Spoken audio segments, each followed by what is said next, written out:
ಈವ್ನಿಂಗಿಂದ blog start ಮಾಡ್ತಾಯಿದ್ದೀವಿ. ಸ್ವಲ್ಪ ಹಿಟ್ಟಿನ ಗಿರ್ನಿಗೆ ಹೋಗ್ಬೇಕಿತ್ತು. ರಾಗಿ ಹಿಟ್ಟು ಮತ್ತು ಅಕ್ಕಿ ಹಿಟ್ಟು ಮಿಲ್ ಮಾಡಿಸ್ಬೇಕಿತ್ತು. ಮಿಲ್ ಹತ್ರ ಇಟ್ಟು ಸೈಟ್ ಹತ್ರ ಬಂದ್ವಿ, ಹಾಕಿಡ್ತೀನಿ ಅಂತ ಹೇಳಿದರು. ತುಂಬ ದಿನ ಆಯಿತು ಇಲ್ಲಿ ವರ್ಕ್ ಸ್ಟಾಪ್ ಮಾಡಿದ್ವಿ. ಇವಾಗ ಮತ್ತೆ ಸ್ಟಾರ್ಟ್ ಮಾಡಿದ್ದೀವಿ. ಗ್ರೌಂಡ್ ಫ್ಲೋರೆಲ್ಲ ಪ್ಲಾಸ್ಟಿಂಗ್ ಮಾಡ್ತಾಯಿದ್ದಾರೆ. ಡೋರೆಲ್ಲ ಕಿಟಕಿ ಎಲ್ಲ ಕೂರಿಸ್ತಾ ಇದ್ದಾರೆ. ನೋಡ್ಕೊಂಡು ಹೋಗೋಣ ಅಂತ ಬಂದ್ವಿ. ತುಂಬ ದಿನ ಆಗಿತ್ತು, ನಾನು ಬಂದಿರಲಿಲ್ಲ. ಮಕ್ಕಳು ಮಣ್ಣಲ್ಲಿ ಆಟ ಆಡ್ತಾಯಿದ್ರು. ಹಾಗೆ ಬೋರ್ ಕೂಡ ಕೆಟ್ಟೋಗಿತ್ತು, ರೆಡಿ ಮಾಡಿಸಿದ್ರು. ಮತ್ತು ನೀರು ಆನ್ ಮಾಡಿದ್ವಿ. ಇಲ್ಲಾಂದರೆ ಅದು ಹಾಗೆ ನೀರು ಕಡಿಮೆ ಆಗಿಬಿಡುತ್ತೆ ಅಂತ ಆವಾಗವಾಗ ಬಂದು ಆನ್ ಮಾಡ್ತಾ ಇರ್ತೀವಿ. ಇಲ್ಲೇ ಕೂತ್ಕೊಂಡ್ರೆ ಮಕ್ಕಳಂತೂ ಮಣ್ಣಲ್ಲಿ ಆಟ ಆಡ್ತಾಯಿದ್ರು. ಅದಕ್ಕೆ ಜಾಸ್ತಿ ಹೊತ್ತಿರಲಿಲ್ಲ. ಬಿಕಾಸ್ ಧೂಳು ಡಸ್ಟಲ್ಲಿ ಆಟ ಆಡಿಬಿಡ್ತಾರೆ, ಮತ್ತೆ ಹೋಗಿ ಸ್ನಾನ ಮಾಡಿಸ್ಬೇಕಾಗುತ್ತೆ. ಇವಾಗ ಮಳೆಗಾಲ ಆಗಿರೋದ್ರಿಂದ ಡೈಲಿ 2 ಟೈಮ್ಸ್ ಸ್ನಾನ ಮಾಡಿಸ್ಬಿಟ್ರೆ ನೆಗಡಿ ಬಂದುಬಿಡುತ್ತೆ. ಹಂಗಾಗಿ ಬೇಗ ಹೊರಟ್ಬಿಟ್ವಿ. ಅವ್ರಿಗೆ ಹೊರಗಡೆ ಬಂದರೆ ಏನಾದ್ರು ತಿಂಡಿ ಕೊಡಿಸ್ಲೇಬೇಕು, ಇಲ್ಲಾಂದರೆ ಸುಮ್ಮನಿರಲ್ಲ. ಈ ಗೊಂಗನಹಳ್ಳಿ ರೋಡಲ್ಲಿ ಫ್ರೂಟ್ ಜ್ಯೂಸ್ ಜಾಸ್ತಿ ಇರಲ್ಲ. ಅಂದ್ರಳ್ಳಿಗೆ ಹೋದರೆ ಜ್ಯೂಸ್ ಎಲ್ಲ ತೊಗೋತಾ ಇರ್ತೀವಿ. ಅಲ್ಲಿ ಕಬ್ನಲ್ಲೆಲ್ಲ ಕುಡ್ಕೊಂಡು ದಿಶು ಬೇಡ ಅಂದ, ಅವನಿಗೆ ಪಾರ್ಸೆಲ್ ತೊಗೊಂಡು ಹಿಟ್ಟಿನ ಗಿರಣಿ ಹತ್ರ ಬಂದ್ವಿ. ಅವ್ರು ನೋಡಿದರೆ ಹಾಕೇ ಇರಲಿಲ್ಲ. ಅವರು ಒಬ್ಬರೇ ಇದ್ದರು, ರಶ್ ಇತ್ತು ಅಂತ. ನೀವು ಬಂದಮೇಲೆ ಹಾಕ್ತೀನಿ ಅಂದರು. ಇನ್ನೂ ಅಂಗಡಿಯಲ್ಲಿ ರಶ್ ಇತ್ತು, ವೆಯ್ಟ್ ಮಾಡ್ತಾಯಿದ್ದೀವಿ. ಹಿಟ್ಟು ಮೇಲ್ ಮಾಡಿಸ್ಕೊಂಡು ಮನೆಗೆ ಹೋಗಿ ಊಟ ಮಾಡಿ ಮಲಗಿದ್ವಿ. ಈ ಬ್ಲಾಗ್ ಇಲ್ಲಿಗೆ ಎಂಡ್ ಆಯಿತು. ಹಾಗೆ ನೆಕ್ಸ್ಟ್ ಡೇ ದಿಶು ಸ್ಕೂಲ್ಗೆ ಹೋಗಬೇಕಾಗಿತ್ತು. ದಿಶು ಸ್ಕೂಲಲ್ಲಿ ಲಾಸ್ಟ್ ವೀಕ್ ಪೇರೆಂಟ್ಸ್ ಮೀಟಿಂಗ್ ಇತ್ತು. ಇವತ್ತು ಒಂದು ಫಂಕ್ಷನ್ ಥರ ಇದೆ, ಆರ್ಡಿನರಿ ಆಡಿಟರ್ಸ್ ಅಂತ. ಸೊ ಮಕ್ಕಳಿಗೆ ಸ್ಪೀಚು, ಡ್ಯಾನ್ಸು, ಒಂದು ಕತೆ ಥೀಮ್ ಥರ ಏನಾದರೂ ಸ್ಟೇಜ್ ಮೇಲೆ ಪರ್ಫಾರ್ಮ್ ಮಾಡೋದಿರುತ್ತೆ. ಅಂದರೆ ಇಯರ್ಲಿ 4 ಮಾಡ್ತಾರೆ ಇವ್ರ ಸ್ಕೂಲಲ್ಲಿ. ತುಂಬ ಚೆನ್ನಾಗಿರುತ್ತೆ ಮಕ್ಕಳಿಗೆ. ಇದರಿಂದ ಮಕ್ಕಳಿಗೆ ಕಾನ್ಸೆಪ್ಟ್ ಅರ್ಥ ಆಗುತ್ತೆ ಆ್ಯಂಡ್ ಸ್ಟೇಜ್ ಕರೇಜ್ ಬರುತ್ತೆ. ಆ್ಯಂಡ್ ಸ್ಟೇಜ್ ಹತ್ರ ಹೋಗಿ ಮೈಕಲ್ಲಿ ನಿಂತ್ಕೊಂಡು ಮಾತಾಡ್ತಾರಲ್ಲ, ಅದೊಂಥರ ಧೈರ್ಯ ಕೂಡ ಬರುತ್ತೆ ಮಕ್ಕಳಿಗೆ. ನಮ್ಮ ಹಸ್ಬೆಂಡ್ ಡ್ರಾಪ್ ಮಾಡಿ ಹೋದರು. ಚಿಂಟುನ ಸ್ಕೂಲ್ ಕಳಿಸಿ ದಿಶು ನಾನು ಇಲ್ಲಿ ಬಂದ್ವಿ. ಅವರು ಸೈಟ್ ಹತ್ರ ಹೋದರು. ನಾನು ಬರೋ ಅಷ್ಟೊತ್ತಿಗೆ ಆಲ್ರೆಡಿ ಟೈಮ್ ಆಗಿಬಿಟ್ಟಿತ್ತು. ಹಾಗಾಗಿ ಸ್ಕೂಲ್ ಹತ್ರ ಹೋಗ್ತಾಯಿದ್ದೀವಿ.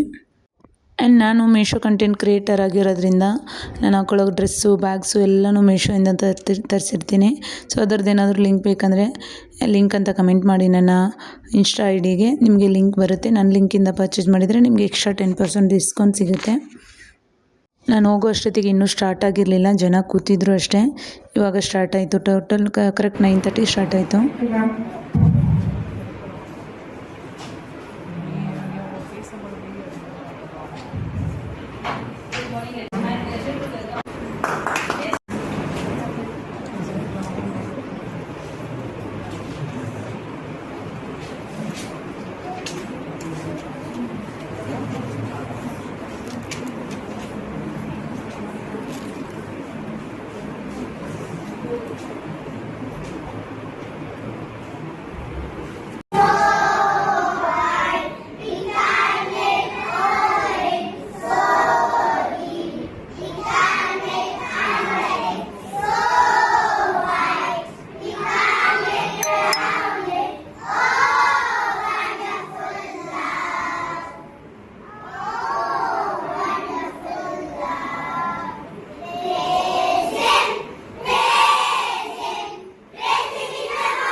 9:30 to 10:30 ಅಷ್ಟೇ ಇತ್ತು ಪ್ರೋಗ್ರಾಮು. ತುಂಬ ಚೆನ್ನಾಗಿತ್ತು ಇವತ್ತು, ಒಂಥರ ಡಿಫ್ರೆಂಟ್ ಆಗಿತ್ತು. ಇನ್ನು ಮಕ್ಕಳೇ ಮದರ್ಸ್ಗೆ ಕ್ವಶನ್ ಕೇಳ್ತಾಯಿದ್ರು, ಸೊ ನಾವೆಲ್ಲ ಆನ್ಸರ್ ಹೇಳ್ತಾಯಿದ್ವಿ. ಒಂಥರ ತುಂಬ ಎಂಟರ್ಟೈನ್ಮೆಂಟ್ ಆಗಿತ್ತು ಮಕ್ಕಳದು. ಹಾಗೆ ಪ್ರೋಗ್ರಾಮ್ ಮುಗಿಸ್ಕೊಂಡು ಟೀ ಬಿಸ್ಕೆಟ್ ಕೊಟ್ಟು ತಿಂದ್ಕೊಂಡು ಇವಾಗ ಹೋಗಬೇಕು. ನಮ್ಮ ಹಸ್ಬೆಂಡ್ ಇಲ್ಲೇ ಸೈಟ್ ಹತ್ರನೇ ಇದ್ದಾರೆ. ಸೈಟು ಅಂದರೆ ನಮ್ಮ ದಿಶು ಸ್ಕೂಲ್ ರೋಡಲ್ಲೇ ಇರೋದು. ಹಾಗೆ ನಮ್ಮನ್ನು ಪಿಕಪ್ ಮಾಡ್ಕೊಂಡು ಹೋಗ್ತೀನಿ ಅಂತ ಅಂದರು. ಫೋನ್ ಮಾಡಿದ್ದೆ, ಇವನಿಗೆ ಜ್ಯೂಸು ಅಂದರು. ಕ್ಯಾಂಟೀನಲ್ಲಿ ಜ್ಯೂಸ್ ತೊಗೋತಾ ಇದ್ದೆ. ಇನ್ನೂ ಏನು ಟಿಫನ್ ಪ್ರಿಪೇರ್ ಮಾಡಿರಲಿಲ್ಲ, ನಂಗೆ ಟೈಮ್ ಆಗುತ್ತೆ ಅಂತ ಜಸ್ಟ್ ದಿಶುಗೆ ಮತ್ತು ಚಿಂಟುಗೆ ಇಬ್ಬರಿಗೂ ಜ್ಯೂಸ್ ತೊಗೊಂಡು ಹೊರಟು ಬಂದೆ.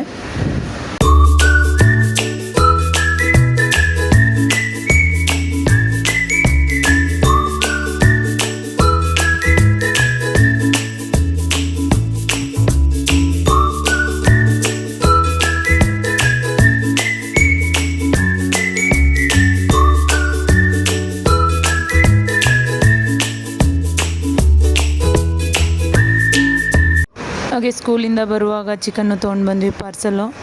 ಮನೆಗೆ ಬಂದು ಅಡುಗೆ ಎಲ್ಲ ಮಾಡಿ ಮಕ್ಕಳಿಗೆ ಊಟ ಮಾಡಿಸ್ದೆ. ದಿಶು ಮಲಗಲಿಲ್ಲ. ಅಡುಗೆ ಮಾಡಿ ಊಟ ಮಾಡೋ ಅಷ್ಟೊತ್ತಿಗೆ ಚಿಂಟುಂದು ಸ್ಕೂಲ್ ಟೈಮಿಂಗ್ ಆಯಿತು. ಹೋಗಿ ಅವನ್ನ ಕರ್ಕೊಂಬರ್ಬೇಕು. ಅವ್ನು ಕರ್ಕೊಂಬಂದಮೇಲೆ ಮಲಗಿಸ್ಬೇಕು, ಇಲ್ಲಾಂದರೆ ಇವತ್ತು ಮಲಗೋದೇ ಇಲ್ಲ. ಒಂದೊಂದು ದಿನ ಇಬ್ಬರು ಮಲಗ್ತಾರೆ, ಒಂದೊಂದು ದಿನ ಮಲಗೋದೇ ಇಲ್ಲ. ಸೊ ಇವತ್ತಿನ ಬ್ಲಾಗ್ ಇಲ್ಲಿಗೆ ಎಂಡ್ ಮಾಡ್ತಾಯಿದ್ದೀನಿ ಫ್ರೆಂಡ್ಸ್. ಮತ್ತು ನೆಕ್ಸ್ಟ್ ಬ್ಲಾಗಲ್ಲಿ ಸಿಗೋಣ. ಯಾರೆಲ್ಲ ನನ್ನ ಚಾನಲ್ನ ಸಬ್ಸ್ಕ್ರೈಬ್ ಮಾಡಿಲ್ಲ, ಸಬ್ಸ್ಕ್ರೈಬ್ ಮಾಡಿಬಿಟ್ಟು ವಾಚ್ ಮಾಡಿ.